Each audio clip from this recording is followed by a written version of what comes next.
Did you know lightning has been shooting backwards into space this entire time? For years, airline pilots reported seeing strange red flashes above thunderstorms. These mysterious lights lasted only milliseconds and seemed to defy everything we knew about lightning. Atmospheric physicist Walter Lyons was skeptical until his high-speed cameras captured something incredible. Massive electrical bolts were shooting upward from storm clouds, reaching 50 miles into the upper atmosphere. These weren't normal lightning strikes at all. When powerful lightning hits the ground, it creates an electrical imbalance in the sky above.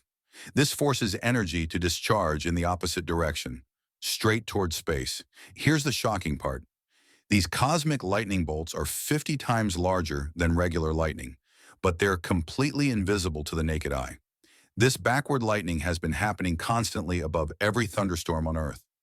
Right now, there's a hidden electrical connection between our planet and space. We just never knew to look up.